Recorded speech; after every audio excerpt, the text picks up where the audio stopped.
According to Frans Timmermans, Executive Vice President of the European Commission, the war in Ukraine is a turning point in European history. I sat down with him to talk about the EU sanctions against Russia and the war's impact on the European fight against climate change. I'm Ali Aslan, and this is One on One. Frans Timmermans, welcome to One on One. Thank you. The war in Ukraine is obviously first and foremost a tragedy for the Ukrainian people, but I know this is also personal to you. You've been a close observer of the Russian world for over 3 decades. You've actually lived in Russia for 3.5 years. You have many personal ties to the country, and most importantly, perhaps you know President Vladimir Putin. How surprised were you that he essentially and eventually decided to attack Ukraine?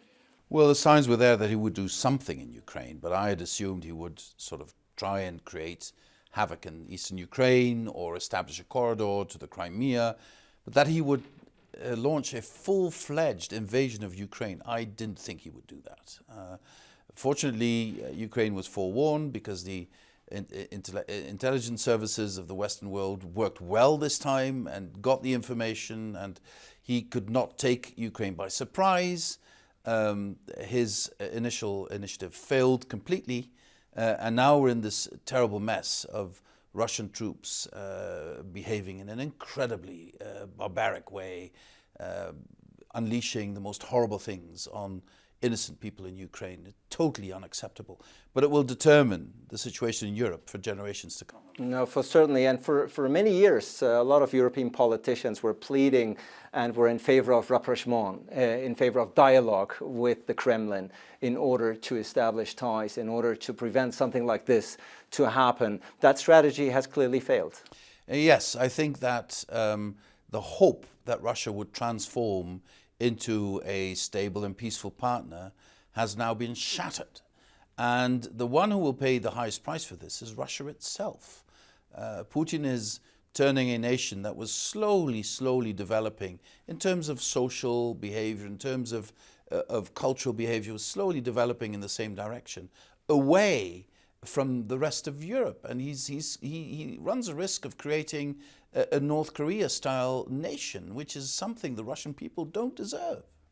The Ukrainians are putting up a very heroic fight. As a matter of fact, you've said on record that Russia will lose, Putin will lose, Ukraine will be Putin's Waterloo. Yes. You've said. But of course, you also know the voices of other experts who say that the notion that time is on the side of Ukraine is a reckless gamble, and that negotiations are needed now, not in a month, 2 months, or 6 months from now, when perhaps there's not much left of Ukraine. Well, of course, it would be great to have negotiations, but Putin is not prepared to have negotiations. He still thinks he can win this war. But I think it's his Waterloo, not just because he will lose the war, also because he will lose Russia. He will lose Russia. Either because Russia will he will take Russia down to levels that we've never seen before, or because Russia will get rid of him.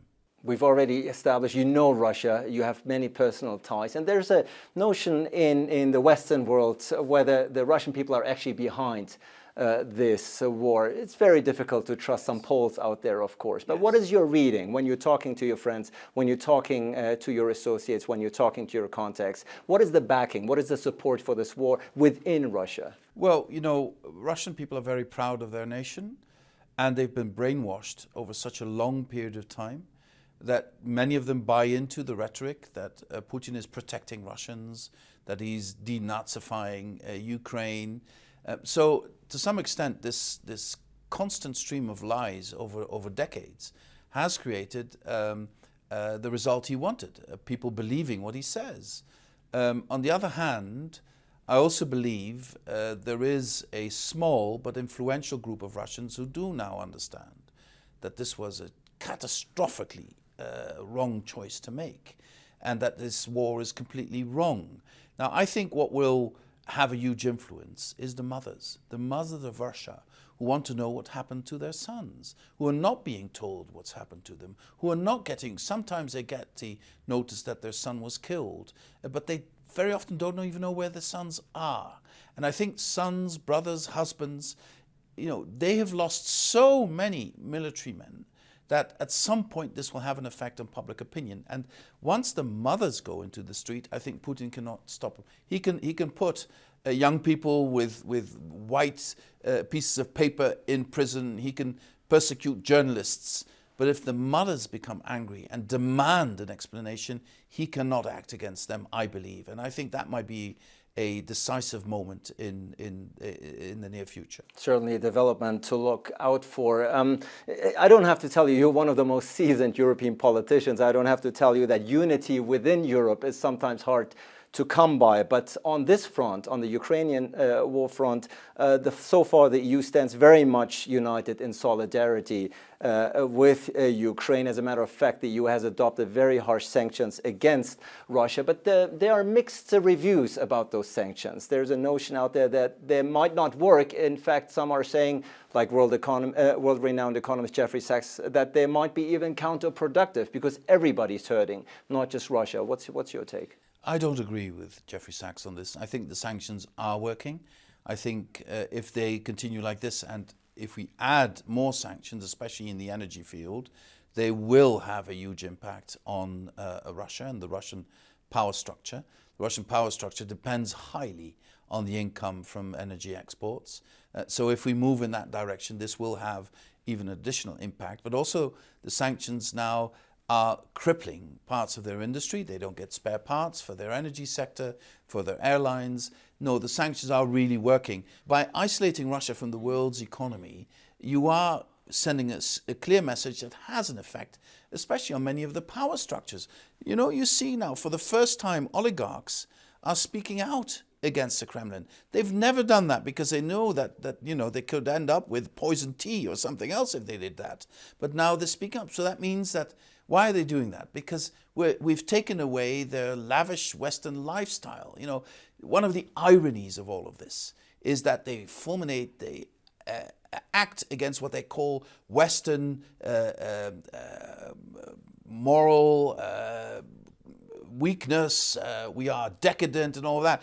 Very funny that all they want is to come and live in Western countries and spend time in Western countries. So whatever the rhetoric in Moscow, they know that life is better for individuals in Europe than it is in Russia. That's why they buy houses in Europe and they want to live there. So we should be a bit more self-assured and a bit stronger in our own convictions. Our way of life will always prevail unless we let ourselves become so weak that he can blackmail us. And one country that obviously wants to be part of our way of life is Ukraine. President Zelensky has formally submitted his country's EU application to become a member of the European Union. There are two camps, as you know. Some are saying, well, they still have to go through the rigid process of becoming a member, which can take years. Others saying, no, this is actually a very good time to show symbolic support, to cut Ukraine some slack and make them a member as soon as possible. Where do you stand on this issue? Well, if you cut a country too much slack, you punish that country once they're in. So it is in the interest of and the EU and Ukraine that this process should be very, very careful, step by step, not playing around with the criteria, etc. But the most important, and Ukraine knows that and accepts that it's going to be a long, protracted process with many, many hurdles that they need to take. But the most important thing is for the European Union to say, we acknowledge the fact that you want to be part of our community of values. The values this flag stands for. That is what they aspire. That's why they carry the flag. They're not thinking of being in the Brussels bureaucracy or development funds, etc. They're thinking of a community of values. We belong to that part of Europe. And we should be saying, yes, you belong to this part of Europe. And we will start a process that will make that belonging concrete step by step. You've called this war a turning point in European history, and certainly this conflict has revealed many things. One thing it made abundantly clear is how vulnerable Europe is when it comes to energy supplies. Europe spends up to 1 billion euros per day on Russian oil and gas. Many critics are saying that's exactly the money that is helping to fund the Kremlin war machinery. Europe now, of course, is desperately trying to scramble and trying to reduce the dependence on Russian energy, but it's not going to come overnight, is it? Well, it's a complicated process because if you take measures such as these, which I think we need to take, you have to make sure it hurts Putin more than it hurts ourselves.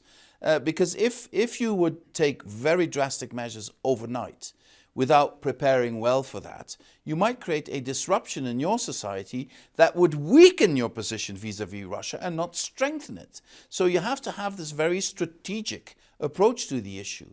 But as far as the European Commission is concerned, we want to move as fast as humanly possible to wean ourselves of Russian energy imports. And we can do this, we can reduce our imports of Russian gas by 1/3 already this year, and we can stop importing Russian gas in our assessment by the year 2027, and we can also move faster on oil than we have done before. And I see that also the minds in the capitals are coming together on this issue step by step. The minds in the capitals are coming together, you say, but of course the dependency depends on which countries we're talking about. Germany, for instance, very much reliant on Russian oil and gas. Berlin will find it much more, will have a much tougher time to impose an immediate ban on Russian energy, something that Germany is very much criticized for, particularly on part of the Ukraine. Is that criticism fair? Well, I think Germany is certainly not the only country with this challenge. Of course, Germany is the biggest member state, so others follow in their wake and are not very vocal on this. But it's not just Germany that would be confronted with a huge challenge. But I think this is a challenge we can face. And I would say that it's also the duty of politicians to say to their people, listen, this might create some difficulties in the short term. And it might be a difficulty for our industry and also for you as an individual citizen. But that difficulty is incomparable to the suffering the Ukrainian people are going through now. And if we don't step up our efforts, if we don't send a very clear message, prolonged message to Putin, he will continue. He will not stop in Ukraine. He will then have his eye on other countries where he believes the Russian Empire should be dominant. He will try and dominate Europe. And that is his ideological goal. And we need to make clear to him, you might have that goal, but we will never allow you to accomplish that goal. The European dependency on Russian energy supplies is not something new. As a matter of fact, the prior US President Donald Trump brought this up many times, for which he was criticized within Europe as well. Why did Europe need this war as a wake-up call? Why so late? Well, I would not myself use Trump as an argument in here, because clearly, but he wasn't wrong on this one. Clearly, he still admires Putin to this day, and sadly, many in his political environment still find excuses for this barbarism. But we are not producers of energy. The United States is a massive producer of energy. That puts them in a different position than European nations. So we would always be dependent on imports of fossil fuels. So that's why we have to speed up. We have to do three things. First of all, speed up our transition to renewables, because that's our own energy. That we don't have to pay anybody else for that. Secondly, diversify the supply of fossil fuels we still need, and we're working very hard on that. And then by that, we can also eliminate imports from Russia. And thirdly, we need to use less energy. We can still save so much energy by reducing our energy consumption in our housing, in transport, in our industry. These three things are very urgent, and we have put them together in a Repower EU plan that we're now elaborating and presenting to the European Council shortly. The green transition, obviously, it's very much within your portfolio. You've been advocating it for a very long time. Some countries were rather slow to subscribe and adapt to these changes. In a very twisted and ironic way, do you think that this war, the collateral benefit, if you will, though the term doesn't really suit it when put in a war context, but do you think the collateral effect on this war is that this speeding up to the green transition is now very much apparent and blatantly clear to everyone within Europe? Well, I certainly hope so. And I think it is the case. If I look at the reactions in all our member states, this is the case. They want us to speed up our transition to renewable energy. But it's not just at the government level, it's also at the individual citizens level. The most complicated political issue today, the most painful issue today, are these incredibly high energy prices. So every individual citizen in the EU is now looking, how can I reduce the amount of money I need to pay for my energy? And they understand that if they put solar panels on their rooftops, if they have the possibility to buy a heat pump or collectively organize less energy consumption, they will bring their bill down. So I think it's not just the governments who understand this, it's individual citizens who understand this very well. But of course, moving away from Russian energy, at least in the short term, might even produce even more fossil fuels. We're already seeing some climate backsliding since COP26 with coal consumption and emissions rising again. Does the fight for climate change have to take a backseat for now because of this war? Well, the climate crisis will certainly not abate or go away because there's a war on. It's still there.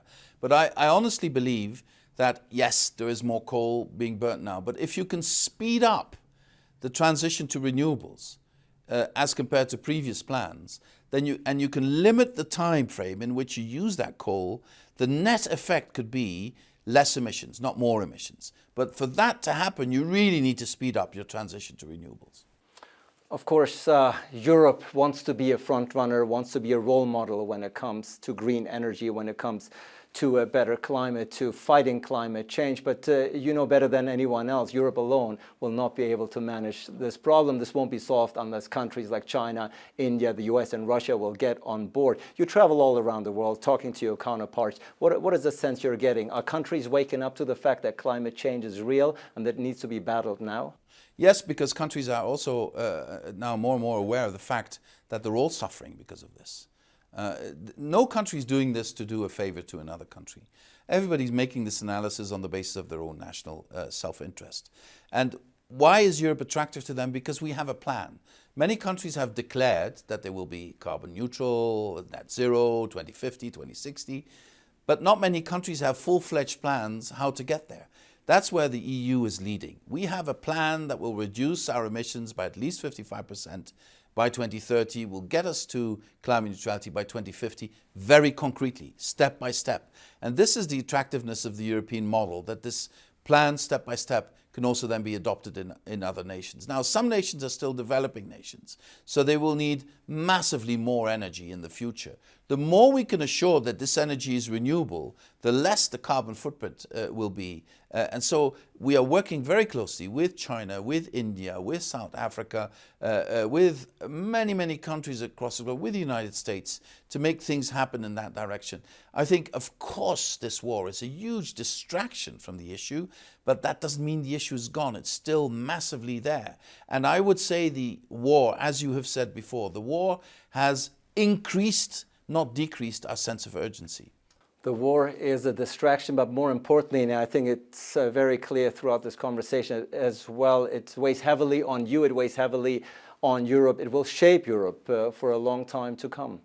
Absolutely. I think this is a generational issue because the barbarism inflicted on a people that saw Russians as their brothers and sisters until very recently will create such deep wounds that parents will tell their children about this. Children will not trust the Russians, will be fearful of them.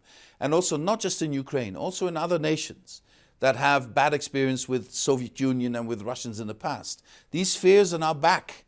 And we need to make sure we better organize our collective security. And Turkey is an essential part of our collective security so that Putin does not get any ideas about expanding his diluted vision, his demented vision of a Russian empire, and he doesn't expand that to other peaceful nations in Europe. You mentioned collective security, a topic that's been discussed for many, many years within Europe without much tangible results. Again, is this war another wake-up call? At the end of the day, so far the thinking on the part of Europe was, let's outsource security to the United States under the umbrella of NATO.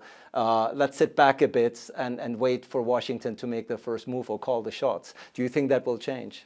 I think the bedrock of our collective security will remain the transatlantic bonds we have. That's the bedrock of our security. But we can only ask the Americans to stay connected to our security if we do more ourselves for our security. So that's why it's so important that, for instance, the German Chancellor has announced a massive increase of defense spending, that other nations are also saying, okay, now we will comply with the 2% rule that we agreed in NATO. The only way to keep the Americans in is to be stronger as Europeans within the NATO alliance. But the NATO alliance remains the bedrock of our security. And that's why I insist Turkey is an essential element in this alliance. And so far, countries that shied away from a NATO membership, like Finland and Sweden, are now seriously considering becoming NATO members. Some say this is a good development. There are also others who say, well, this is what got us into this mess in the first place, because we were pushing NATO towards the Russian boundaries. Well, you know, I think that is the most nonsensical argument that you can use. European nations have the right to decide their own future. Nobody from the outside decides the future of European nations. If they want to be part of a club, if they can comply with the rules of the club, they can apply for that club. Moscow doesn't get to decide the fate of other European nations. And by the way, the expansion of NATO did not have the effect that some people say on Russia. The Russian behavior is created by internal developments in Russia. Putin has willfully created a state where instead of spending the money on developing his country, on developing his citizens, he spends it on developing his security services, on developing his armed forces. Russia is a country that has a total income comparable to Spain, but 3 times the amount of people in Spain. So he's shortchanging Russian citizens by spending all the money he gets from his natural resources on arms and on KGB and FSB people. He should be spending that on the development of his nation and of his citizens. He's not doing that. So in that, he's the source of insecurity in Europe, not NATO. The 21st century clearly is showing that we are moving towards a new world order. This war, if anything, is perhaps the last wake-up call to do so. The American century, as we knew it, is perhaps over. We have China, India playing very assertive roles. Where do you see Europe in this? Is Europe still a relevant player? We knew that, and we know that Europe is a very dominant soft power. That's certainly, you talked about the values that other countries want to be part of. But can Europe, and must Europe also learn in the 21st century to be a hard power in light of the developments we're seeing in the Ukraine? Well, if Europeans understand that for that you need unity, that's the first requirement. If they also understand that the world is changing very fast and that you need to adapt to those changes, the countries and the regions that are fastest in taking care of the issue of climate change, that are fastest in adopting the Industrial Revolution and translating that in development for all the people, leaving no one behind, those will be the regions that will have the most moral authority and also economic power in the world that is coming. And Europe is best placed to do that. We're no longer a dominating world power. We used to be that for centuries. We need to get used to that, the fact that that's no longer the case. But we can still be a region that attracts attention because of the quality of our democracies, because of the quality of our life, because of the happiness of our people. But we can only reach that if we are united as Europeans. In a country, in a world with many assertive, self-confident countries like the ones we've mentioned, clearly Washington, Beijing, New Delhi, those countries count to that, Brazil, many who are asserting themselves. Where do you think Europe can still lead, can still be a leader in the 21st century, can be a beacon of hope, can be a role model to those countries as well? Well, let me just say one thing. Where do people want to go when they have an idea of where life is good, of where they can develop themselves, of where they are free, of where they can make life's choices without others imposing that on them?